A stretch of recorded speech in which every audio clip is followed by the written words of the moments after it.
Hello to all of you. तो कैसे हैं आप सभी। तो आपका फिर से स्वागत है हमारे channel origin of physics hub पे। इस बार मैं लेके आया हूं आप सभी के लिए इक्वेशन और पाथ ऑफ ट्रेजेक्टरी कि आखिर क्या प्रॉब्लम होता है बच्चे को ये फॉर्मूला डिराइव करने में। ये आखिर इसका इक्वेशन बनता क्या, वो भी रेंज के फॉर्म में कैसे लिखा जाता है। तो मैं आपको दोनों चीज बताऊंगा कि आखिर कैसे कर सकता है आप आसानी से। ठीक है, तो मान लेते हैं यहाँ ध्यान से समझ सकते हैं इक्वेशन और पाथ ऑफ ट्रेजेक्टरी का कॉन्सेप्ट है, आप समझना ध्यान से।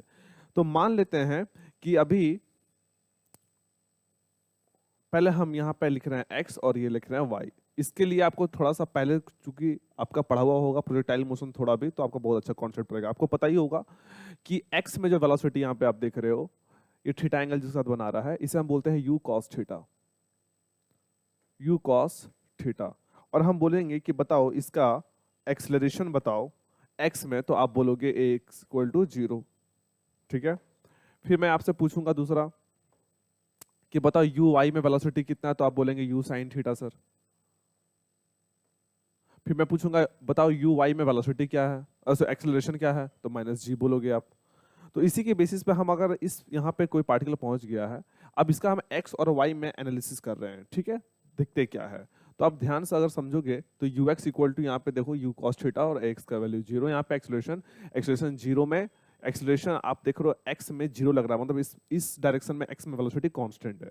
ठीक है, तो अगर हम यहाँ पे s इक्वल टू एक्स में लिखें s equal to u t plus half a t square, तो हम x में चूंकि देख रहे हैं तो x में डिस्प्लेसमेंट मान लेते हैं। यहाँ पे यहाँ तक, यहाँ पे आप देख रहे हो ये x चला है और इसमें y चला है। ठीक है, तो x और y के टर्म में अगर आप देखेंगे तो डिस्प्लेसमेंट इन जो x हुआ है वो x एक्सिस मानेंगे, और डिस्प्लेसमेंट इन जो y हुआ है वो y मानेंगे।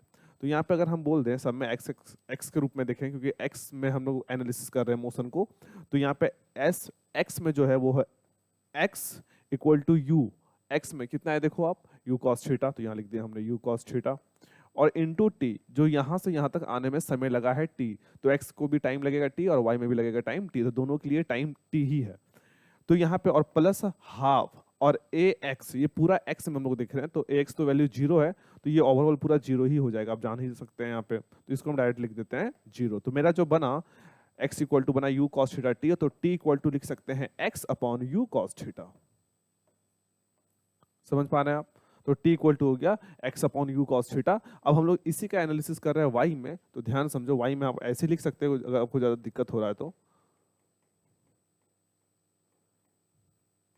तो एस वाई में है हमारा y equal to u y, तो यू वाई आप देख सकते हो यहाँ पे यू साइन थीटा है, यू साइन थीटा, और t का वैल्यू हमने यहाँ से निकाला है जो कि है x upon u cos theta. ठीक है, प्लस, दिख रहा है आप सभी को, प्लस हाफ, और ए वाई का वैल्यू यहाँ पे है हमारा, देख सकते हो आप ए वाई, अच्छा ये ए वाई था, ए वाई जो है वो है हमारा माइनस जी, और अब टी फिर से आप यहाँ देख सकते हैं, तो x upon u cos theta का होल स्क्वायर। तो ये हमारा बन गया y इक्वल टू, ये हमारा u से u कट जाएगा, तो ये हो जाएगा हमारा x sine upon cos tan theta plus minus minus half g x square upon u square cos square theta. तो ये हमारा बन गया equation of path of, equation of trajectory, यही है इक्वेशन ऑफ ट्रेजेक्ट्री। ठीक है, तो इसको आपको याद रखना है। तो अब ध्यान समझो, अब मैं क्या बताने जा रहा हूं। तो आपका जो अभी निकला x equal to y equal to x tan theta minus half g x square upon u square cos square theta, इसको हम एक फॉर्म में लिखते हैं, ध्यान से समझना। इसको कभी बहुत लोग बच्चे लिखते हैं एक्स टेन थीटा, बुक्स में आप देखेंगे x tan theta 1 minus x by R. ये यहाँ से यहाँ कैसे आया, ये कैसे आया, तो आइए मैं यानी इस फॉर्मूला को रेंज के टर्म में हम लोग कैसे लिख सकते हैं। तो ध्यान पूर्वक आप समझना इसको कैसे लिख सकते हैं। इसको हम लिख सकते हैं ऐसे करके, सपोज दैट ये हमारा था y equal to x tan theta, x tan theta minus half g x square upon u square cos square theta. तो यहाँ पे क्या करना है आपको, साइन थीटा से मल्टीप्लाई कर देना है और साइन थीटा से डिवाइड कर देना है। तो इस रूप में आपका y इक्वल टू जो बनेगा वो बनेगा x tan theta minus half g x square upon u square, ये साइन थीटा में लिख रहा हूँ, ओके, और नीचे में आप देख रहे हो कॉस स्क्वायर थीटा है, तो मैं यहाँ लिख रहा हूँ cos theta into cos theta, okay. और साइन थीटा भी है, तो यहाँ पे हमने साइन थीटा भी को भी मेंशन कर दिया। तो अब साफ साफ मैं अच्छे से आपको दिखा सकता हूँ हर एक चीज़ की कैसे आ रहा है, इसलिए मैं इतना बारीकी से लिख रहा हूँ। साइन बाई कॉस को 10 लिखेंगे तो यहाँ लिखेंगे g x square upon u square, ऊपर में साइन बाई कॉस हमारा 10 थीटा हो गया, तो बस ये दोनों बच गया, तो यहाँ लिखेंगे sine theta into cos theta. तो आप ध्यान से देख सकते हैं यहाँ पे y इक्वल टू हमारा आ गया x tan theta minus half g x square tan theta, और यहाँ देख सकते हैं आप 2u square 2 sine theta cos theta को हम लिख सकते हैं u स्क्वायर साइन 2 थीटा, ठीक है। तो अब हम लोग कर सकते हैं इसको एक काम, y equal to x tan theta minus इस g को नीचे लिख दे रहे हैं, तो जगह एक्स स्क्वायर टेन थीटा, ठीक है, अपॉन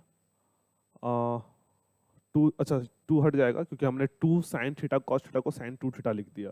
तो अब हमारा बच गया सिर्फ ये यू स्क्वायर साइन 2 थीटा, और ये g को हम लिख रहे हैं इसके नीचे, ये हमने लिख दिया।